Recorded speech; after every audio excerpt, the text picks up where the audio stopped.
Hey, hey, thanks, Terri, for joining me for the UDL Forward Community Member Spotlight. I really appreciate you joining me today. You're welcome, Joe. I'm happy to be here. Can you tell us a little bit about the position you hold at CESA 8 in helping folks or helping districts put UDL into a system-wide piece? Sure. So I am a member of the Curriculum Instruction and Assessment team at CESA 8, and I have a variety of things that I work with, and one of them, of course, is UDL. When I joined CESA 8, I learned from you, Joe, about UDL and had already been using it in my own school. We had just gotten started, but was really able to expand my knowledge through working with you, through reading, through attending different conferences, and up my skills and understanding with UDL. And so what I currently do is I'm working with 3 districts, and they're all at various stages of using UDL, learning about UDL, implementing UDL. I find myself most of the time working directly with teachers in those professional development pieces, as well as working with administration on helping them sometimes to support UDL and to think about what it is that they want UDL to look like and become in their district. Great. So where do you find the best entry point for districts to be able to start down a UDL journey? You know, it really starts for them with the professional development of understanding what UDL is. And so what I've seen with teachers is that they're usually pretty excited when they learn about UDL, because all of them are looking for the same things. They just want to help their kids. They want students to do well. And UDL provides so many tools for that and so many opportunities for them to impact student learning that they're generally, in my experience, excited about the work. Great. And when you work with leaders, what would you say is the first step for them? For leaders, it's similar, learning first about what UDL is. And then the next thing for leaders is figuring out how to navigate another initiative. And they're all good. It's good work. Things like materials adoption and, learning more about the science of reading, social emotional learning, all of those things, very good work. So for leaders, it's really about trying to figure out what initiative that they can continue to work on and still partner with UDL work. And so helping them figure out an entry point for UDL and then also a sustaining point. What are the key look-fors that we're going to kind of rest our why on? What do we want for all kids? And what part of UDL can we implement right now? And what part of UDL is going to be ongoing? So where have you seen the biggest barriers, and how have you differentiated, or how have you, personalized the way that you serve your districts for the 3 districts that you're working with? I've reflected on my own leadership when I was a principal, when I was a school leader, thinking about, okay, what are the likely barriers that everybody's facing? And the first one that, of course, pops up is time. Mm-hmm. So as we navigate that barrier, what are other ways or different ways that teachers might be able to, and administrators might be able to move forward with UDL, maybe more slowly, but yet steady?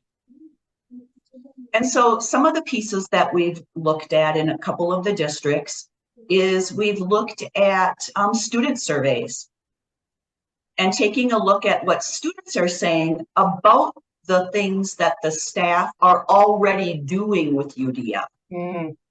So instead of moving forward, we're moving deeper within a couple of key areas. And one of the ways that we have been collecting that data is by surveying our students, creating short surveys, doing them multiple times a year, measuring the results, and then reflecting individually with teachers for the most part, where it is we're going to go next. What's one thing that you could do? Yeah, that's great to be able to understand the impact of those changes on the people receiving all of the services and learning. Right, because I mean, that's where the rubber hits the road, right? It's all about, it's not about what I do as a teacher, because I can do many, many things. And it's not that I'm saying that what I do as a teacher isn't important. It's very important. But what I do is only as good as what a student learns.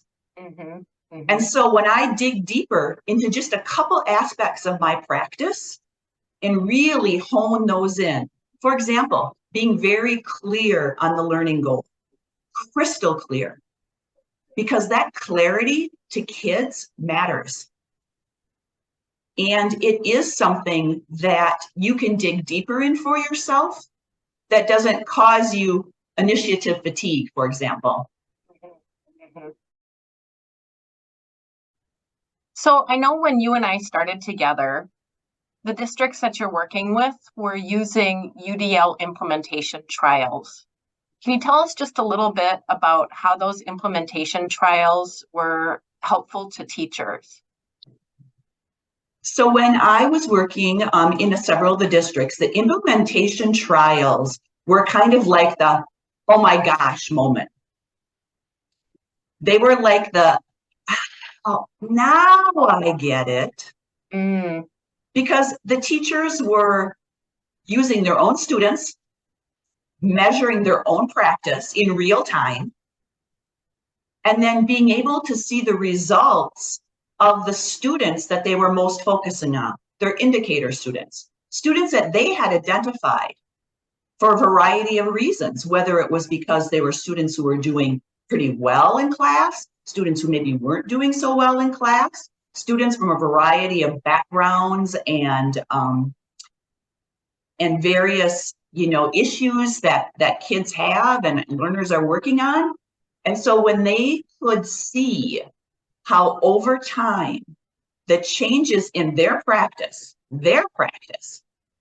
made a difference in the engagement and then eventually the academics of their students, it was like a, oh my gosh moment. Yeah. And that's super exciting. And then what I found is that as people had that moment, they became much more focused on UDL, and they could see its value. They were willing to consider the work, because like any major practice change, using UDL is work. It requires teachers to change practice. Any change is difficult, isn't it? Any change is extremely difficult, but the change that impacts myself as a teacher when I design or plan, that's huge. And so being able to, first of all, notice that through the UDL trial, and then be able to have a path forward with it, whether it was through another trial or trying another part of a trial, or whether it was through something like a student survey. Yes. Or, a couple of the other tools that I'm using with some of the districts where they measure their own self-practice, create their own self-goals, whether it's through educator effectiveness or just their own work. And continue to measure that has been the stepping stones that people have been willing to engage in and excited to engage in. Book studies is another thing. Some of them want to learn more. Yeah. And continue that learning. Well, I really appreciate you spending the time to have this conversation with me today. I think it'll be helpful to all the folks who might be interested in learning more about how implementations happen within districts and how mentors can be supportive as those folks make their way forward in their UDL journey. So thanks so Okay. much, Terri. Well, you're welcome, Joe. Have a great day. You too.